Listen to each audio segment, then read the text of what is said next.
Now, one thing that surprised me a lot about being a teacher was that I cried a lot more. So this piece is about the memories of those times. I cried 3 times when I was a teacher. The first was when I was teaching a Sec 3 normal academic class that was notorious for making every new teacher cry. I think they had just lost hope that they would ever make it to Sec 5 or go to a polytechnic. So all they did was come to school to pass the time because it was better than being alone at home. So I would walk into class and people would check their hair in the window, open the window to spit outside, play games on their handphones and form circles and chit-chat. All as if I were invisible. Hey class, this is really important. You know, this is for the exams. Are you listening? Hello? Do you know no one knows how to teach you? Nobody wants to teach you. I broke down and had to leave the room. One of the boys who had been to boys' home came out to comfort me. Hey, Che, why you cry, sia? We never do anything, what? I'm not crying because of you. Go away. You know, all my life, I had grown up in the gifted program. We had small class sizes, very experienced teachers, a specialized curriculum, even our own counselor for gifted people problems. So I couldn't believe that 20 years later, my students were sitting in 40-person classrooms with a revolving door of relief teachers, and they didn't seem to care. Or maybe they just didn't know the difference.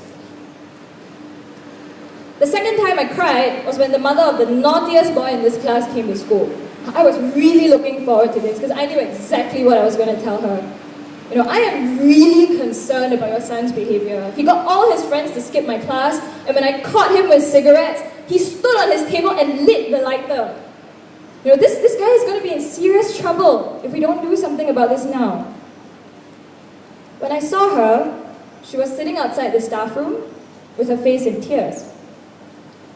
Teacher, my husband died, and since then I have to work. Nobody take care of my children. Last time, this boy very good. Now he's like this.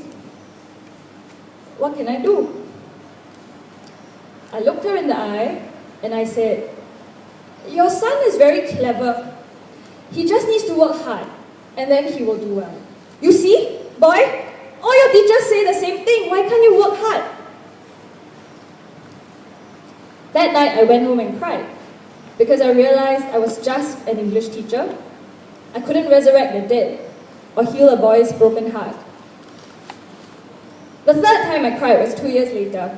I was teaching the Sec 5 students from this notorious Sec 3 class, and I actually volunteered to teach them. All my colleagues thought I was crazy. So one day I walked into class, and I suddenly heard something exploding, and suddenly streamers were all over my face. And when I looked around, my whole class was there, which was a huge surprise because they never had full attendance. And I realized they had planned a surprise party for all their subject teachers. They sang us a song, and they gave us all gifts that they had designed specially for each person. I received a scrapbook full of pictures of all the happy and sad times we spent together. Miss Ruby, speech. I opened my mouth and started to cry. Thank you.